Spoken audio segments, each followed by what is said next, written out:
Guys, जब भी हम लोग ट्रेड करते हैं तो हम लोगों के दिमाग में एक कन्फ्यूजन सबसे ज़्यादा होता है कि किसी भी ट्रेड में हम लोग स्टॉप लॉस या टारगेट कैसे डिसाइड करेंगे। ट्रेड तो ले लेते हैं लेकिन उस ट्रेड में टारगेट कहाँ तक होगा यही नहीं पता होता है, या फिर स्टॉप लॉस कैसे कहाँ पर हम लगाए यही नहीं पता होता है, और जिसके चलते हमारा दिमाग कन्फ्यूजन में चला जाता है और हम लोग गलत डिसीजन लेके उस ट्रेड को, अच्छे खासे ट्रेड होते हैं लेकिन उसको हम लोग लॉस में कन्वर्ट कर देते हैं क्योंकि हमें पता नहीं होता है कि स्टॉप लॉस कहाँ तक होगा। तो अगर ऐसा कन्फ्यूजन आपके दिमाग में चल रहा है या चलता होगा तो इस वीडियो को आप लोग पूरा देख ले। इस वीडियो में हमने बहुत ही आसानी से और बहुत ही आसान भाषा में समझाने का कोशिश किया है, क्योंकि जब हम भी नए होते थे तो ये सभी चीज़ें हमारे साथ भी होता था और हम इस चीज़ से कैसे इस चीज़ को हम समझे हैं वही हम आपको बताएंगे। कोई बड़ा साइंस वाला दिमाग नहीं है। तो चलिए अब करते हैं हम लोग वीडियो को शुरू। इसके बाद मान के चलिए कि फिर आपको पुट में ट्रेड मिला है, यहाँ पे इस जगह पे देख रहे हैं कि ट्रैप किया गया था। तो जब यहाँ पे अगर ट्रैपिंग का सीन दिख रहा है, यहाँ पे मान के चलिए ये सभी साइकोलॉजी है, अभी उस पर बात नहीं करते हैं, अभी ये टारगेट और स्टॉप लॉस का बात है, इसीलिए हम इसको छोड़ देते हैं। तो यहाँ पर जो ट्रैपिंग का सीन देखा है तो हम लोग जब ट्रेड लेंगे तो हम लोग इसी कैंडल के ऊपर में स्टॉप लॉस रहेगा और टारगेट का बात आएगा तो ये जो जहाँ से गैप अप और गैप डाउन हुआ है ये भी एक तरीक़ा से सपोर्ट ही रहता है, क्योंकि यहाँ पे मार्केट आया और यहाँ से डायरेक्ट गैप अप ओपन हुआ है तो यहाँ पर भी एक साइकोलॉजी सपोर्ट है। तो कभी कभी ऐसा भी सिचुएशन आएगा तो हम लोग 2-3 पॉइंट ऊपर ही इस ट्रेड से निकल जाएंगे, इस ट्रेड से एग्जिट हो जाएंगे। अब देखिए लेवल पे आने के बाद हम लोगों को ट्रेड से क्यों निकल जाना चाहिए। मान के चलिए कि अगर आपको इस जगह पर कॉल का ट्रेड मिला है और जब मार्केट यहाँ गया है तो आपको ट्रेड से निकल जाना चाहिए। क्यों निकल जाना चाहिए? क्योंकि जब तक कोई ना कोई इसको बेचा है तभी मार्केट यहाँ से नीचे गिरा है। तो इस चीज़ को देख के हो सकता है बेचने वाले आदमी यहाँ पे हो और जब मार्केट यहाँ पे आए तो वो बेचना शुरू कर दे और मार्केट नीचे आ सकता है।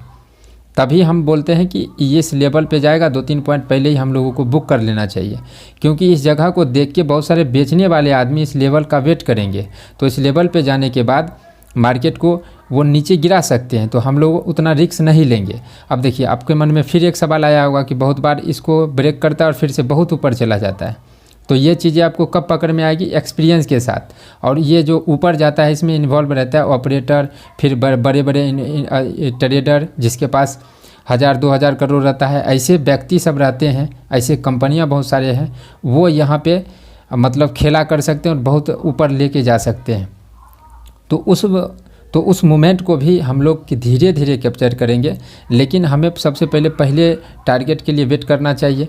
अगर दूसरे टारगेट का बात करें तो गाइस कहने का मतलब ये हुआ कि जहाँ पे हम लोग ट्रेड लेंगे, जैसे मान के चलिए कि इस जगह पे हमें यहाँ पे पुट का ट्रेड मिला है इस जगह पे, तो जैसे यहाँ पे हम पुट का ट्रेड ले रहे हैं तो देखेंगे जिस जगह पे हम ट्रेड ले रहे हैं उससे जस्ट पहले कहाँ से मार्केट ऊपर आया है। अब यहाँ पे आपको सवाल आएगा कि कितना पॉइंट ऊपर जाना चाहिए, तो 10 पॉइंट से ज़्यादा अगर ऊपर गया है तो वो हमारे लिए लेवल हो जाएगा और उसको हम मान लेंगे कि यहाँ से मार्केट ऊपर गया था।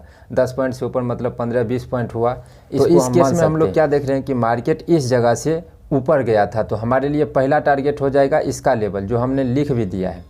फिर अगर दूसरे लेवल का बात आएगा तो फिर देखेंगे कि मार्केट इसके बाद कहाँ से ऊपर गया था, तो फिर देख रहे हैं कि इस लेवल को टच करके मार्केट ऊपर गया था, तो ये हमारे लिए हो गया दूसरा पॉइंट, दूसरा टारगेट। अगर फिर तीसरे टारगेट का बात करें तो फिर देख रहे हैं कि मार्केट इसके पहले इस जगह से मार्केट ऊपर गया था, तो ये हमारे लिए हो जाएगा तीसरा टारगेट। ठीक इसी प्रकार से कॉल में भी होगा। अगर हम लोग कॉल पे लेंगे और जहाँ पे हम ट्रेड ले रहे हैं देखेंगे कि कहाँ से मार्केट इससे पहले नीचे आया था, तो मान के चलिए कि इस जगह पे हम ट्रेड लिए और मार्केट यहाँ से नीचे आया था, तो ये हमारे लिए हो जाएगा पहला टारगेट। फिर इसके बाद देखेंगे कि इसके बाद कहाँ से मार्केट नीचे आया था, तो अगर इस लेवल से मार्केट नीचे आया है तो ये हमारे लिए हो जाएगा दूसरा टारगेट। फिर इसी तरीक़ा से देखते जाना है। अब जब स्टॉप लॉस का बात आता है तो जैसे हमने बताया कि अगर किसी कैंडल को देख के हम लोग ट्रेड ले रहे हैं और उस कैंडल का अगर लो या हाई ब्रेक होगा तभी हम लोग ट्रेड लेंगे, तो वो कैंडल अगर 10 से 15 पॉइंट के बीच में है तो हम लोग उसी कैंडल के हाई का या फिर लो का स्टॉप लॉस रखेंगे, जैसे कॉल और पुट ले रहे हैं उसके हिसाब से। लेकिन अगर ये कैंडल अगर 20 पॉइंट का है, 20 पॉइंट ज़्यादा हो गया तो इस सिचुएशन में देखेंगे कि जो कैंडल ब्रेक कर रहा है या फिर ब्रेक ऊपर के तरफ करे या फिर नीचे के तरफ करे, वो तो कॉल और पुट ले रहे हैं उस पर डिसाइड करेगा।